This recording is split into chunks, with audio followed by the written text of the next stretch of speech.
Алейкумассалам ва рахматуллахи ва баракатуху. Жалпы қабырдың басына барған кезде әулиенің қабырында құм алып, топырақ алып, тәбәрік қылам деп алып келу ол шариғатымызда рұқсат емес. Оны қатал тыйым салған. Себебі фиқ кітаптарымызда қарайтын болсаңыз, қабырға барғаннан кейін тек екі амал жасау керек. Бір зиярат, екінші дұға қылу. Одан артық ешқандай амал жасауға болмайды. Қабырды ұстап, сипалау, сүю, тауаф қылу ол әдету нәсара христиандардың, яхудилердің амалдары болып есептеледі. Шариғатымызда қатал тыйым салады. Енді сенің шариғат ұстауға рұқсат бермейтін болса, оның құмын қалай аласың? Алғаннан кейін де шариғатымыз құмды алып, тәбәрік қылып, оны жеуді макрух болады. Уйукраху аклу тин дейді.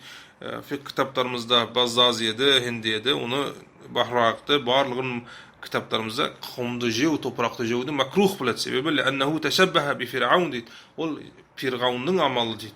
Ешкім шариғатта рұқсат бермейді дейді. Немесе Фатауи Хиндиеде айтады: ат-тину аллази юхмал мин Макка, Меккеден алып келетін құмдар тәбәрікқа дейді. Ол да макрух ма дейді.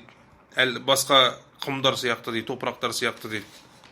Жалпы қалал карахияту фи жамии муттахидатун дейді. Барлығында карахият, макрухшылық бар дейді, құмдардың барлығында дейді.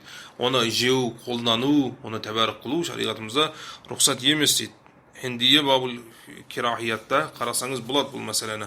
Сондықтан әулиенің құмын алып келдім, жаңа Меккенің құмын алып келдім, Мединенің құмын алып келдім, шариғатымызда ешқайсысын рұқсат бермейді. Себебі қабырды ұстау рұқсат емес, қалай оның құмын алуға рұқсат береді. Осы мәселені жақсы түсініп алайық бауырлар, иншаллах. Алейкумассалам ва рахматуллахи ва баракатуху. لبيك لا شريك لك لبيك إن الحمد